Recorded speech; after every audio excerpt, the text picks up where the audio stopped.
The 1971 Plymouth Cuda is the most collectible muscle car on the planet today. This is an example of rarity. One of only 108 440 6-barrel 4-speed cars built with additional optional EV2 Tour Red paint and a shaker hood. When this car receives its final paint, it is going to become the most classic and talked about 71 Cuda on the... What are you doing? I was gonna roll this in the booth. This is a power shot. This is power what I what? do to... Have you never watched any movie? Have you ever seen Robert De Niro? Are you talking to me? Lieutenant Weinberg, I have a greater responsibility than you can possibly fathom. We did this last season. You weep for Santiago, and you curse the Marines. We need something new. We use words like honor. What's Colonel Jessup going to do if he gets interrupted? Because I like to make sure that Just saying, if you're giving your final summation, Pacino comes down and says, say goodbye to... Oh, excuse me, Mr. Scarface. I was wondering if you could help me out in the kitchen. I got some questions. You don't do that. You let him say it. Say goodnight to a bad guy. We're back to that again. He's going back to just sign his name to checks. I'm gonna continue working on That's gonna kill somebody. Maybe like a year ago, he was a little more in tune. Now it's just all... Say goodnight, little bad guy. That's how he approves cars now, and I guess that'll have to do, and I'll go ahead and get this thing painted.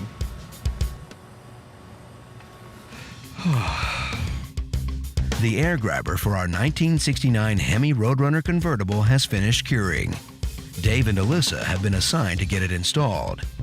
We got the air grabber back from Will for our 69 Roadrunner convertible, that Q5 beautiful seafoam turquoise paint, one-of-one car. Alyssa's gonna help me put it in.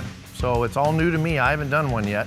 Meanwhile, Mark and Mike are building out the massive 426 that belongs inside of the 1969 Hemi Roadrunner convertible. The goal is to get the entire suspension installed. Why don't we start with just getting the carburetors on if you want to put the rear one on. We just got these back from Scott Smith at Harms. Beautiful, beautiful work he does. The original casting plating of the casting is right.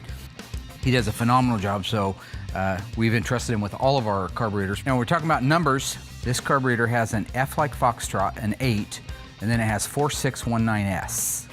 Those actually mean something. It means that they don't just go on there. Any carburetor would run on there, but the right one. So the F represents the month that this carburetor was cast, starting in January with A.